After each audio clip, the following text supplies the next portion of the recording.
We've been asked to give some guidance on how you might change the colour of a symbol in GardenCAD.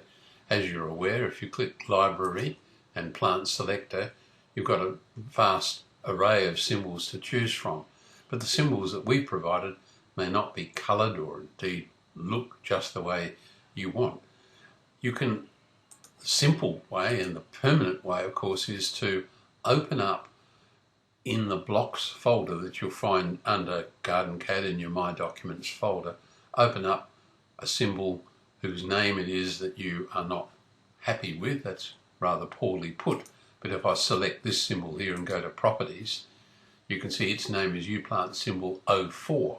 So if you weren't happy with the look of that particular symbol, you wanted to change its colour or any of the leaves within that symbol, you'd go to the blocks folder, open it up and edit colours there, save it back, and from that point on, every time you use the symbol, it would have the colour that you want.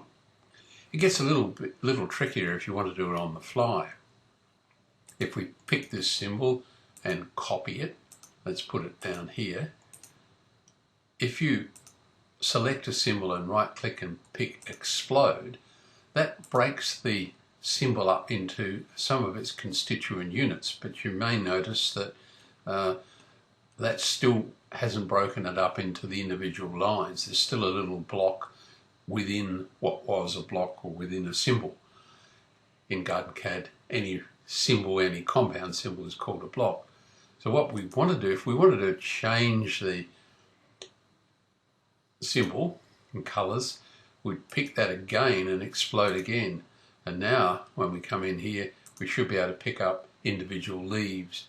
And at that point, we can go to Properties and change its leaf.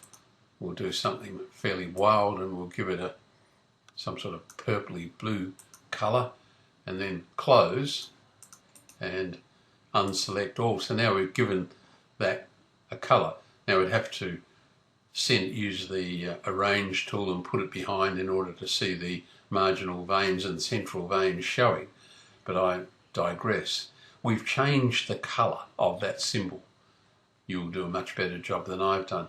Now to use this changed symbol in this drawing, it's just a matter of selecting the symbol, right click, create a block, we'll just call it TT, pick a point for its base point in the middle there and OK it.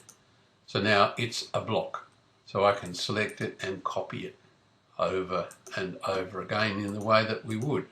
So that's one way of adjusting a symbol on the fly. So a permanent way to do it is to go into the blocks folder and change it permanently. That's quite a lot easier, I think, but you can do it on the fly as you've seen here.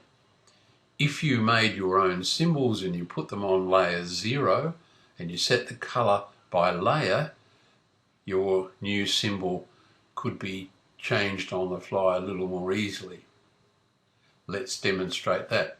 So we'll draw a circle, center radius, we'll select the circle, we'll go to Properties, we'll go to Filled, we'll say yes, it's filled, we'll go to Colour by layer,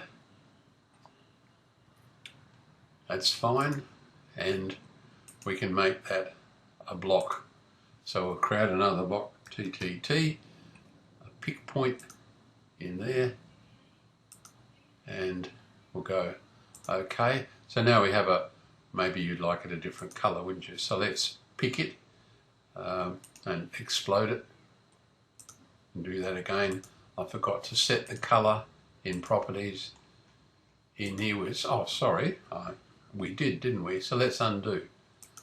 Edit and undo. Hopefully that's now a block. Let's go to its Properties. It's on a layer called Paving, and it's a block called TTTT. Might well be a very large paving brick.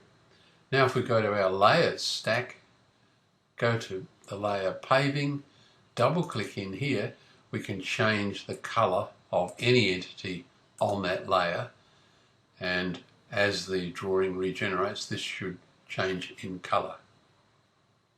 So the whole drawing is now regenerating to give you a change in colour. Can you see there are lots of ways of playing this? But there's no, so if you made your symbols all on layer 0 and made them all colour by layer, you could just change the colour of the layer in order to change the symbol. So there are lots of ways of doing it. There's no right or wrong way. It really depends on your need. Do you want to make a change to the symbol and let it stay for all time? In that case, redefine the symbol in the blocks library. If you want to make a unique change here, quick and easy, explode the block and make it a new symbol and just copy it, get rid of the old one.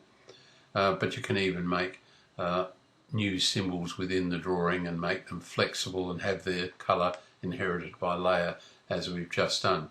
So I hope that gives you some idea of the different ways of controlling colour in symbols in GardenCAD drawings.